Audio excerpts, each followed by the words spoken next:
Ninaitwa Dr. Silas Alex Seni. Kwa neema ya Mungu nitakwenda kuzisema habari za mama yetu.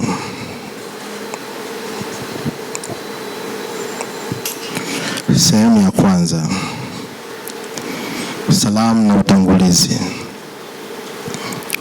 Viongozi wa kanisa la Tanzania Assemblies of God Taifa, viongozi wa majimbo na sehemu, wachungaji wa makanisa ya mahali pamoja, viongozi wa wanawake wa Kristo wa ngazi zote, viongozi wa madhehebu mbalimbali ya Kristo, viongozi wa serikali, viongozi wa Tanzania Assemblies of God Dar es Salaam International Church na washirika wake wote, majirani wetu wapendwa kutoka Msakuzi na Tabata, na wageni wote mliokuja kutoka pembe mbalimbali kuomboleza pamoja nasi, karibuni sana na asanteni kwa upendo na uwepo wenu hapa leo.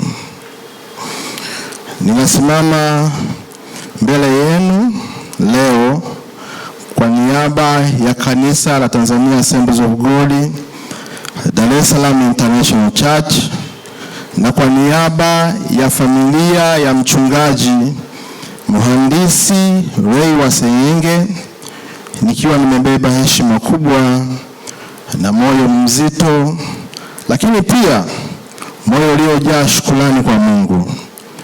Nimepewa dhamana ya kusimama hapa leo ili kusema yale tuliyoyafahamu kuhusu mpendwa wetu mchungaji Neema Salome Seyenge.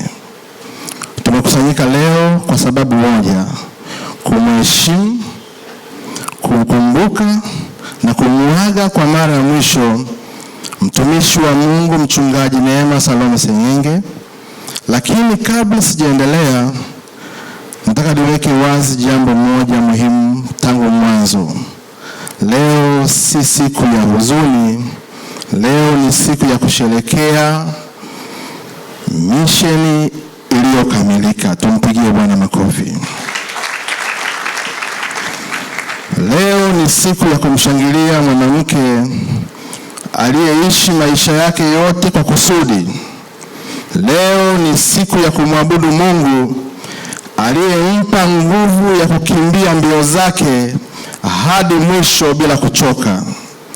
Kwa hiyo hata majonzi yakimwagika, yana haki ya kumwagika na yamwagike pamoja na neno la shukrani, kwa sababu mchungaji Neema Salome Seyenge hajaondoka bila kukamilisha kazi yake. Amekwenda akiwa ameshinda. Taarifa ya kuzaliwa na maisha ya awali. Mchungaji Neema Salome Seyenge aliyejulikana kwa wengi kwa upole wake na upendo wake usio na mipaka. Alizaliwa tarehe 1 mwezi wa 7 mwaka 1959 katika kijiji cha Mlalo, wilayani Lushoto, mkoa wa Tanga, katika familia ya Daktari Gideon Nyovu Chaguza na Bi Mvumilwa Gideon Chaguza, akiwa ni mtoto wa 4 kati ya watoto 5 wa familia hiyo. Makuzi yake hayakuwa ya mahali pamoja, bali yalikuwa ni safari ndefu iliyompitisha katika maeneo mengi. Maisha yake yalianzia katika nyanda za milima ya Mlalo na Lushoto, kisha akaenda Arusha na baadaye jijini Dar es Salaam, na hatimaye safari ya maisha ikampelekea mbali zaidi mpaka Marekani na Ufaransa. Ni dhahiri kwamba safari ya maisha yake ilimpa kwa kujifunza upana wa utamaduni na tamaduni, fikra, lugha, lakini kilichomfanya awe yeye kilikuwa kitu ambacho hakikutoka mahali popote katika dunia hii. Hiyo ni neema ya Mungu aliyokuwa ameibeba sawasawa na jina lake mwenyewe. Tumpigie Bwana makofi. Elimu yake. Mchungaji Neema Salome Senyenge alianza masomo yake katika shule ya msingi Mabugai, kisha shule ya msingi Hazina na baadaye Kibasira, na kuhitimishwa katika shule ya msingi Mnazi Mmoja, Dar es Salaam. Baada ya kumaliza elimu yake ya msingi, yaani darasa la 7, Mchungaji Neema Salome Senyenge alichaguliwa kujiunga na shule ya sekondari ya wasichana ya Jangwani, Dar es Salaam kwa ajili ya elimu yake ya sekondari ya awali, yaani O-level secondary education. Hata hivyo, mwaka 1973 Daktari Chaguza alitumwa na serikali katika kituo cha ubalozi wa Tanzania Washington DC nchini Marekani. Hali hiyo ikasababisha Mchungaji Neema Salome Senyenge kulazimika kufanya masomo yake ya O-level nchini Marekani katika shule ya Eastern au Tacoma Junior High School kwa gredi ya 8 na kwa sehemu gredi ya 9. Kisha baadaye, kwa kuwa Daktari Chaguza alihamishiwa tena nchini Ufaransa, Mchungaji Neema Salome Senyenge aliendelea na masomo yake huko nchini Ufaransa katika shule ya The American School of Paris, na mwishoni kabisa akarudi kumalizia sehemu ya masomo yake ya elimu hiyo katika shule ya sekondari ya wasichana ya Jangwani, Dar es Salaam. Baadaye alihitimisha masomo yake ya sekondari kwa kupata elimu ya juu, yani A-level secondary education katika shule ya sekondari ya Ndanda, Lindi, kati ya mwaka 1978 na mwaka 1979. Mwaka 1981 Mchungaji Neema Salome Senyenge alianza masomo yake ya shahada ya awali ya sanaa katika uchumi, Bachelor of Arts in Economics, na kuhitimu mwaka 1984 kutoka Chuo Kikuu cha Dar es Salaam, moja ya vyuo vikuu vya kwanza na vyenye heshima zaidi barani Afrika. Maisha ya ndoa na familia. Mungu hafanyi kazi kwa bahati mbaya. Anafanya kazi kwa makusudi ya kiungu, na kusudi lake lilidhihirika wazi mnamo mwaka 1981 alipopanga njia mbili zikutane katika wakati sahihi kabisa. Ilikuwa ni wakati wa kawaida kabisa, msongamano wa watu, harakati za kila siku pale kwenye ngazi katika mojawapo ya majengo ya Chuo Kikuu cha Dar es Salaam, ambapo macho mawili yalikutana na historia ilianzia hapo. Kijana mmoja mzuri wa sura, mtanashati, mwenye tabasamu ambalo halikuweza kupingwa, alikuwa pale. Huyo alikuwa ni mhandisi Ray wa Senyenge, ambaye leo ndiye mchungaji kiongozi wa kanisa la Tanzania Assemblies of God Dar es Salaam International Church. Lakini siku ile haikuwa ni ya kijana tu aliyepigwa au moyo wake uliopigwa bumbuwazi kwa urembo na haiba ya Neema Chaguza. Upendo haukuchukua muda mrefu kupata njia yake. Baada ya miaka ya kujuana, kujenga urafiki na kushirikiana katika imani na maono, Hatimaye tarehe 6 mwezi wa 7 1985 ikawa ni siku ya kihistoria, siku ambayo Neema Gideon Chaguza akawa Neema Salome Seng'enge mbele ya Mungu na mbele ya mashahidi wengi. Ilikuwa si ndoa tu, ilikuwa ni muungano wa miito miwili iliyokusudiwa kusaidiana, kuingiliana na kukamilishana katika kumhudumia Mungu na watu wake. Tumpigie Bwana makofi.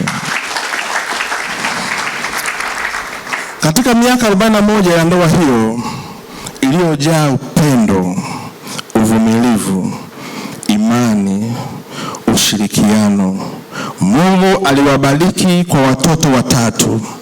Baraka za kweli ambazo zimejaza nyumba yao furaha.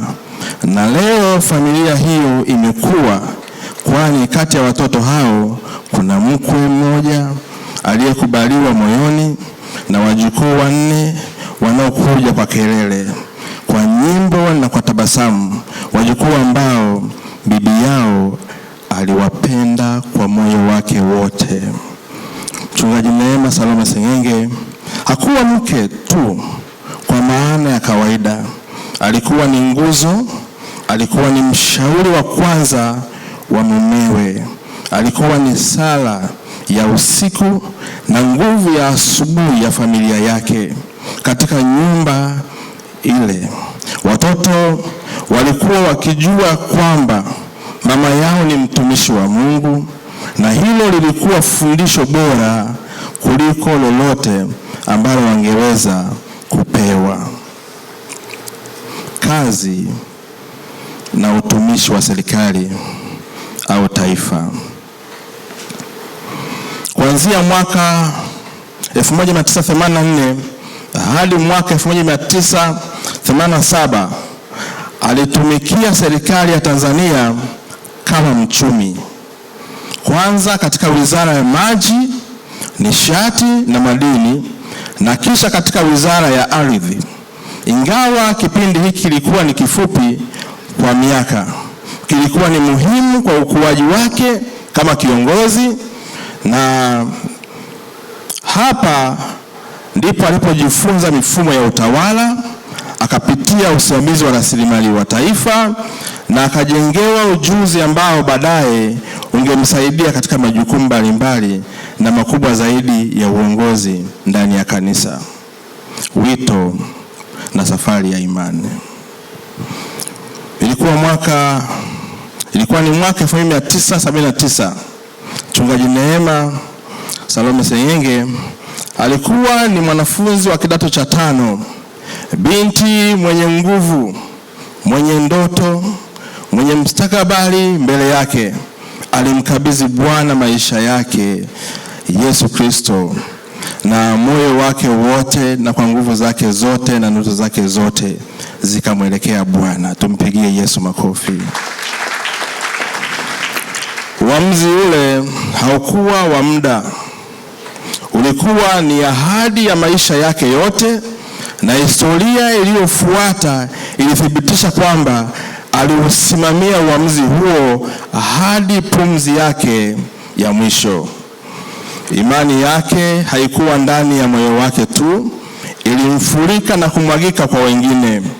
Alianza kumtumikia Mungu katika maeneo mengi, akifuata wito wake kwa uaminifu na kikamilifu na kwa bidii. Hatimaye Mungu alimuongoza hadi kufikia hatua ya juu zaidi, kuwekwa wakfu kama mchungaji. Utumishi wake katika kanisa la Tanzania Assemblies of God. Mchungaji Neema Salome Seng'enge alianza safari yake ya utumishi wa kanisa akiwa mshirika wa Tanzania Assemblies of God Ilala Mission Center chini ya uongozi wa mchungaji Daktari Titus Mkama, kanisa ambalo lilikuwa nyumba yake ya kwanza ya kiroho na uwanja wake wa kwanza wa huduma. Mwaka 1992 aliitwa katika jukumu kubwa zaidi, yaani mhazini wa ofisi ya taifa ya WWK, na jukumu hilo alilibeba kwa uaminifu na uwajibikaji wa kipekee kwa miaka mingi. Sehemu kubwa ya utumishi huo akiifanya akiwa bado TAG Ilala Mission Center, na katika kipindi hicho ambapo yeye na mume wake mchungaji mhandisi Lei Seng'enge walipokea maono ya Mungu, maono ya kupanda kanisa katikati ya jiji la Dar es Salaam, na maono yale wakayatii, wakianzisha kanisa la Tanzania Assemblies of God Dar es Salaam International Church. Tumpigie Bwana makofi. Hata katika changamoto za kuanzisha kanisa jipya, mchungaji Neema Salome Seng'enge alibaki imara katika jukumu lake la kitaifa la WBK, akithibitisha kwamba mtu wa Mungu wa kweli habebi mzigo mmoja tu, bali anabeba kila mzigo aliopewa kwa nguvu za Mungu. Miaka ya mwisho ya utumishi wake katika ofisi ya kitaifa alishuhudiwa akipanda hatua ya juu zaidi, akihitimisha safari yake kama makamu mkurugenzi wa ofisi ya taifa ya WWK, cheo ambacho kilimweka kama nguzo ya pili ya uongozi wa wanawake kitaifa. Lakini utukufu wa utumishi wake haukuishia Tanzania, kwani aliteuliwa pia kama mweka hazina wa idara ya wanawake wa nchi 17 za ukanda wa bahari ya Hindi. Maana yake uaminifu wake na hekima yake vilisafiri ng'ambo ya mipaka, vikagusa mataifa mengi na kumfanya kuwa mlinzi wa rasilimali za wanawake wa ukanda mzima. Na zaidi ya hayo, alimtumikia Mungu pia kama mchungaji wa huduma za upendo, huduma za magereza, huduma za hospitali, huduma za watoto wanaoishi katika mazingira magumu hapa Dar es Salaam. Katika kanisa la TAG DIC pia alikuwa mjumbe wa bodi ya Faraja Seminari, mjumbe wa bodi ya Beroya Mission Secondary School, mwenyekiti wa bodi ya gazeti la Jibu la Maisha, na mjumbe wa bodi ya wadhamini ya Uwezo Financial Services. Kila nafasi ikionyesha kwamba alipewa dhamana nyingi, na kila mmoja akaibeba kwa uzito unaostahili. Tumpigie Bwana makofi. Urithi wake wa kiroho. Urithi wa mtu si mali anayoiacha nyuma, ni mabadiliko anayofanya katika mioyo ya watu waliomjua. Na mchungaji Neema Salome Seng'enge amewaacha watu wengi wakiwa wamebadilika, wakiwa bora, wakiwa imara, wakiwa na imani iliyoongezeka sana. Kanisa la TAG DIC liliutambua utumishi wake uliotukuka kwa heshima na shukurani, likimuona si kama mtu tu wa kufanya kazi, bali kama mwamba wa kiroho ambaye utumishi wake uliinua hadhi ya kanisa lote na ngazi ya kitaifa. Jina lake lilifahamika si kwa sauti ya kujisifu, bali kwa matunda ya utumishi ambayo yalizungumza yenyewe kwa nguvu zaidi kuliko maneno yoyote. Amewaacha watu ambao wanaendelea kuomba kwa nguvu kwa sababu walimuona yeye akiomba. Amewaacha watu ambao wanaendelea kutoa kwa moyo wote kwa sababu walimuona yeye akitoa hata wakati haikuwa rahisi kufanya hivyo. Amewaacha watu ambao wanaendelea kusimama imara katika imani kwa sababu walimuona yeye akisimama katika furaha na katika huzuni, katika afya na katika udhaifu, katika utukufu na katika majaribu, bila kuyumba, bila kuchoka, bila kukata tamaa. Huo ndio urithi wa kweli, na urithi huo hauwezi kufutwa. Pigie Bwana makofi. Tabia, upendo upole na upendo wake. Ukimuuliza mtu yeyote aliyemjua mchungaji Neema Salome Seng'enge, jibu atakayokupatia si la majukumu yake wala vyeo vyake. Jibu atakayokupatia ni la jinsi alivyofanya ahisi, yani hisia. Kwa sababu mtu huyo alikuwa na karama ya kipekee, karama ya kufanya ujisikie wewe ni mtu wa muhimu, mtu unayependwa sana na kukubalika bila kujali wewe ni nani, unatoka wapi au umefanya nini. Maadili yake ya msingi yalikuwa matatu na yalijulikana kwa watu wote waliomjua: upendo, utoaji na unyenyekevu. Si maneno tu, yalikuwa ni njia ya maisha yake. Upendo wake haukuchagua.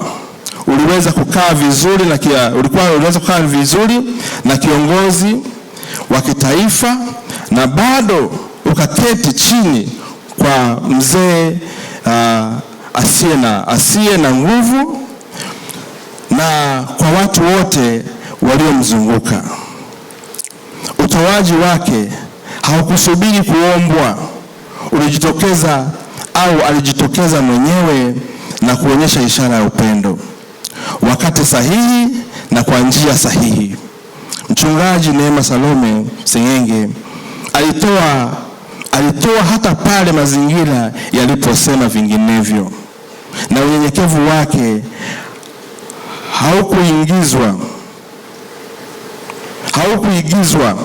haukufanywa kwa sababu ya kustahilishwa au ya kustahili. Ulikuwa wa asili, yani alikuwa na upendo wa asili, na nafsi yake ya ndani ilishuhudia hivyo, na watu waliomzunguka waliona hivyo. Mpigie Bwana makofi. Maneno yake yalikuwa mafuta, na uwepo wake tu ulibeba uzito wa amani ambao maneno hayawezi kueleza vizuri. Wote wanaomjua ni mashuhuda wa maneno haya. Mfano kwa wanawake wa kanisa. Mchungaji Neema Salome Seng'enge alikuwa zaidi ya kiongozi wa wanawake. Alikuwa ni taswira ya kile ambacho mtumishi wa Mungu anaweza kuwa. Katika miaka yake yote ya uongozi wa WWK, yani miaka 27, alionekana mbele ya wanawake wa kanisa la TAG kama mwanga unaowaka usiku, dhahiri, thabiti na wenye mwelekeo. Alionyesha kwamba mwanamke anaweza kubeba kweli na upole katika mkono mmoja. Alionyesha kwamba mwanamke anaweza kusimama katika uongozi wa kitaifa na bado akarudi nyumbani kuwa mama mwenye upendo na mke mwenye heshima. Alionyesha kwamba nguvu ya mwanamke mtumishi wa Mungu si ya kelele, ni ya sala, ni ya maombi, ni ya uvumilivu, ni ya kuendelea hata wakati mazingira yanasema simama. Kizazi cha wanawake kilimkuta, kilijifunza kutoka kwake, na sasa kinakwenda mbele kikibeba kile alichopanda ndani yao. Amewaachia kijiti, safari inaendelea, na kila mwanamke atakayesimama imara katika huduma ya Mungu ataendelea kubeba kivuli cha mafundisho ya Mama Neema Salome Seng'enge, hata kama hawakumjua uso wake. Ujumbe wa faraja kwa familia. Mchungaji Mhandisi Ray Seng'enge, leo tunasimama nawe kwa heshima na upendo wa kweli. Umempoteza mwenza wa safari ya miaka 41.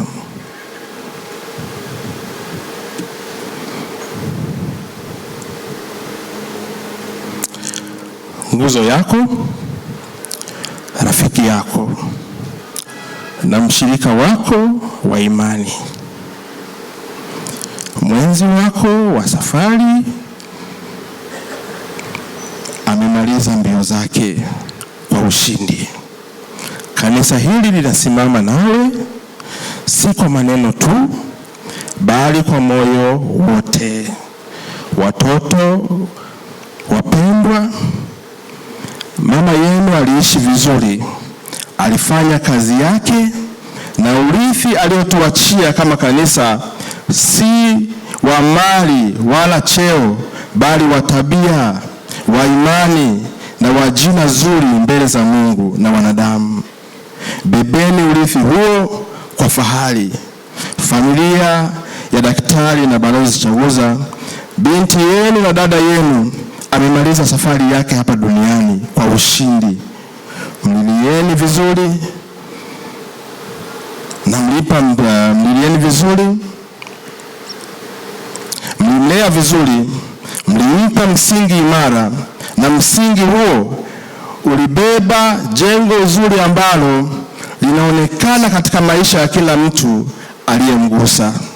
Na ninyi wajukuu wanne wapendwa, ingawa mikono ya bibi yenu haitaweza tena kuwashika, upendo wake utaendelea kuwazunguka maisha yenu yote.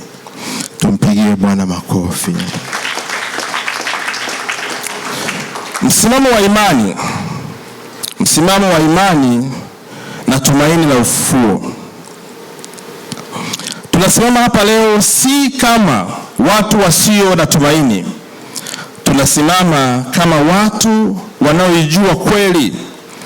Kweli ambayo Mchungaji Neema Salome Seng'enge mwenyewe aliifundisha, aliimba, aliishi na sasa amelala. Yesu alisema katika kitabu cha Yohana sura ya 11 mstari wa 25 mpaka 26, mimi ndimi huo ufufuo na uzima. Yeye aniaminie mimi, ajapokufa atakuwa anaishi. Naye kila aishie na kuniamini hata kufa kabisa, hata milele. Mchungaji Neema Salome Seng'enge aliamini maneno hayo, na maneno hayo yanatupa tumaini juu ya kule aliko. Mtume Paulo akiwa mwishoni mwa safari yake aliandika maneno ambayo leo yana safari ya Mchungaji Neema Salome Seng'enge. Katika kitabu cha Timotheo wa pili sura ya 4 mstari wa 7 mpaka 8, neno la Mungu linasema, nimevipiga vita vilivyo vizuri, mwendo nimeumaliza, imani nimeilinda. Baada ya hayo nimewekewa taji ya haki, ambayo Bwana mhukumu mwenye haki atanipa siku ile, wala si mimi tu, bali na watu wote pia waliopenda kufunuliwa kwake. Na katika Ufunuo sura ya 14 mstari wa 13, neno la Mungu linasema, nikasikia sauti kutoka mbinguni ikisema, andika, heri wafu wafao katika Bwana tangu sasa, naam, asema Roho, wapate kupumzika baada ya taabu zao, kwa kuwa matendo yao yafatana nao. Mchungaji Neema Salome amelala, amekwenda mbinguni kwa Bwana wake ambaye alimtumikia kwa miaka yote ya maisha yake. Ni wito wetu kwa waombolezaji wote kuiombea familia hii ya Mchungaji Mhandisi Laiwa Seng'enge, lakini pia zaidi ya yote kumrudia Mungu tukiwa na azma ya kuendeleza urithi wa uchaji wa Mungu aliyotuachia Mchungaji Neema Salome Seng'enge. Shukurani rasmi. Kwa niaba ya kanisa la Tanzania Assemblies of God, Dar es Salaam International Church, Tunawashukuru kwa moyo wote waombolezaji ambao wamekuwa nasi tangu jambo hili lilipotupata, na kwamba leo wote mko hapa kushuhudia, kusimama pamoja nasi na kumheshimu mtumishi wa Mungu. Tunashukuru uongozi wa kitaifa wa Kanisa la Tanzania Assemblies of God kwa uwakilishi wenu wa heshima hapa leo, nasi tunasema asanteni sana. Tunashukuru ofisi ya kitaifa ya WWK kwa ndugu na dada wote walioshiriki katika idara ile au walioshiriki nao katika idara ile ambayo Mchungaji Neema Salome Seng'enge aliijenga kwa jasho na maombi mengi. Tunatoa shukrani kwa uongozi wa Tanzania Assemblies of God jimbo la Ilala Mashariki ambayo ndio waratibu wakuu wa shughuli hii ya leo. Tunatoa shukrani kwa uongozi wa Tanzania Assemblies of God sehemu ya airport kwa kusimama nasi. Tunashukuru viongozi wa kanisa, wachungaji na waheshimiwa wote wa dini na wa kiserikali waliokuja kumpa heshima za mwisho mtumishi huyu wa Mungu, nasi tunasema asanteni sana. Hitimisho na agano la mwisho. Mchungaji Neema Salome Seng'enge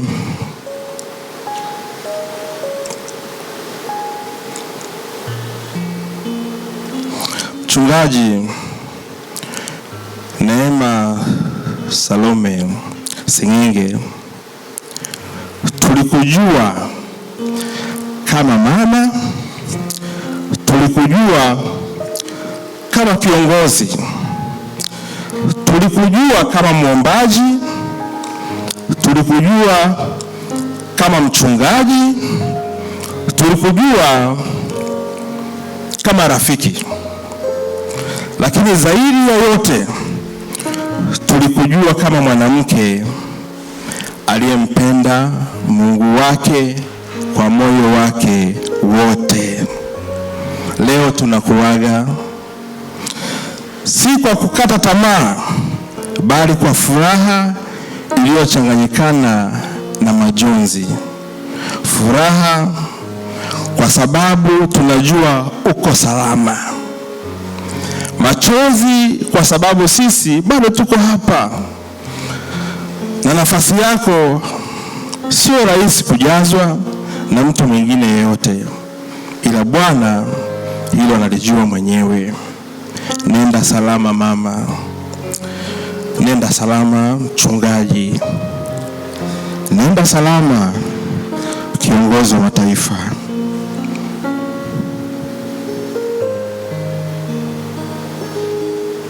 Na sisi tuliobaki, na sisi tunaobaki, tunaahidi kukumbuka mafundisho yako.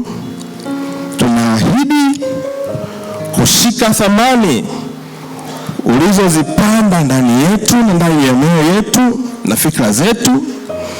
Tunaahidi kwamba upendo, utoaji na unyenyekevu, maadili yako matatu makuu, hayatakufa au hayatalala pamoja nawe, yataendelea kuishi ndani yetu kupitia sisi hadi Bwana na Mwokozi wetu Yesu Kristo atakaporudi.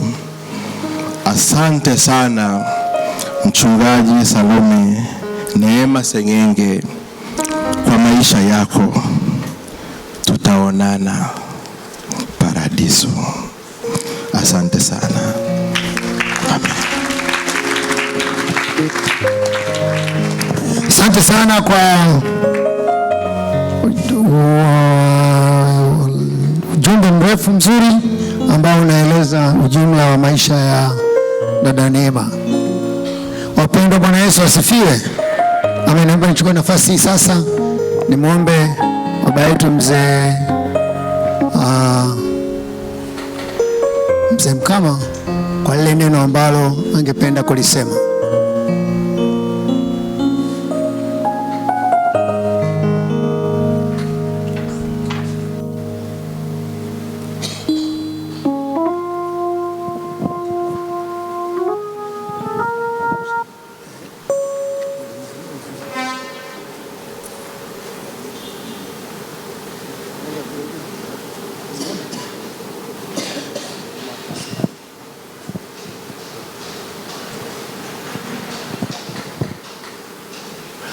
Bwana Yesu asifiwe. Bwana Yesu asifiwe. Na wasalimu katika jina la Yesu. Na furaha na shukrani mbele za Mungu kwa ajili ya siku ya leo ambayo Bwana mwenyewe aliipanga kabla ya kuwekwa msingi ya dunia, kwamba tutakutana mahali hapa kwa ajili ya mtumishi wake aitwaye Neema Salome Seng'enge. Mimi nasimama hapa kwenye kofia ya ubaba. Hawa watu, yeye na mume wake, nimeishi nao miaka 30 wakiwa ni washirika kanisa la TAG Ilala Mission Center. Nimewapokea wakati ndipo wamemaliza chuo kikuu na walikuwa hawajaoana. Baadaye walifunga ndoa yao na wakaendelea kuwa washirika kama washirika wasio na wadhifa wowote kanisani. Lakini nilichoona katika maisha yao ni unyenyekevu. Na nyakati hizo mtu aliyemaliza chuo kikuu kuweza kukaa chini ya mtu amuongoze,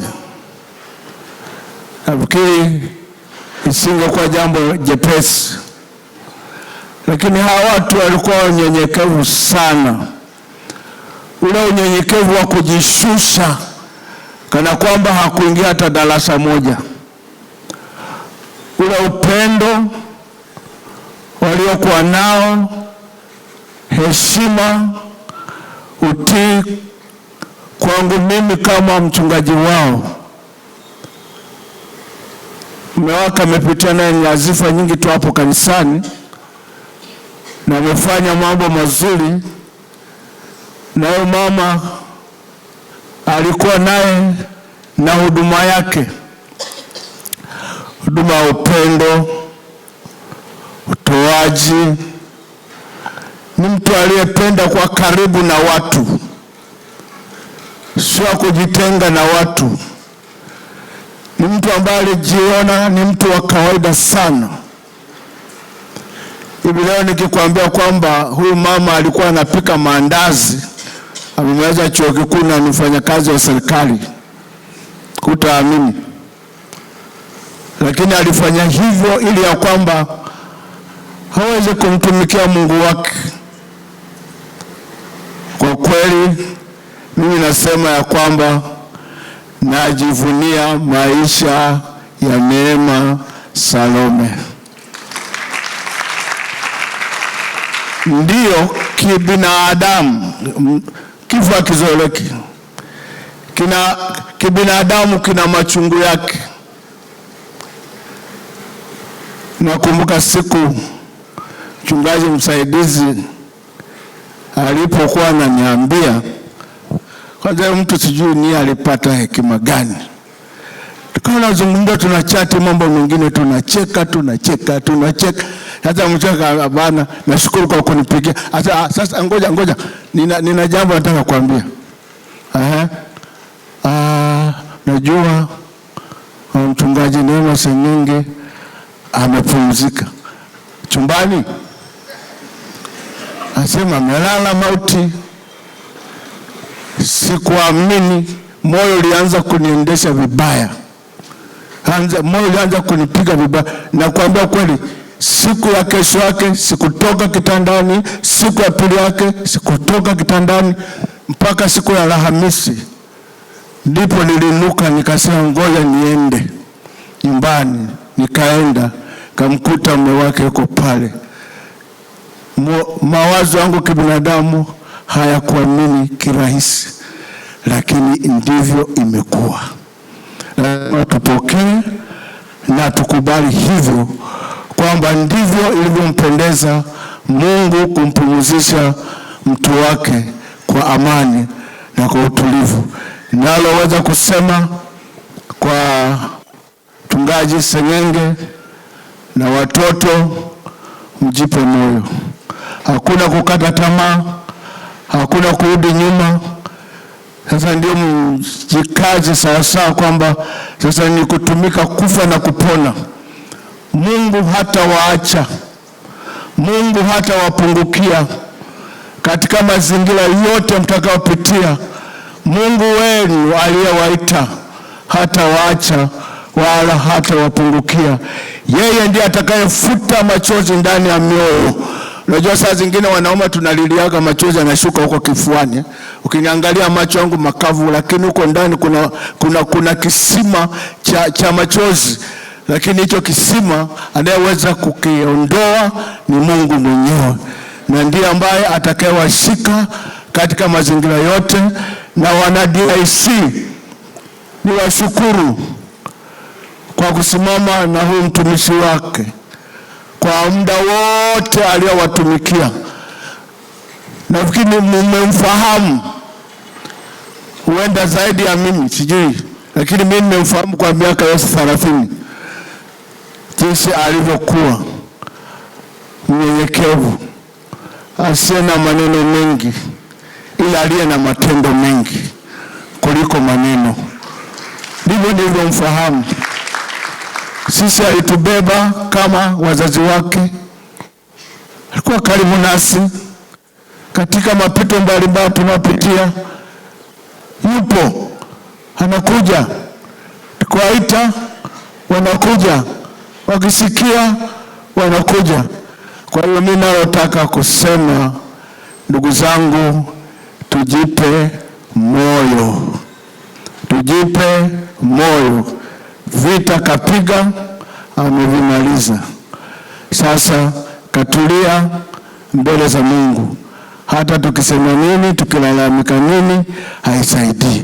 Lakini tumpe Mungu utukufu kwamba jina lako litukuzwe. Maana wewe ulitoa na wewe umetoa, jina lako litukuzwe. Naomba nisiendelee muda nao tosha. Sitaki kuongea sana siku hizi. Nimpe mkono. Ngoja.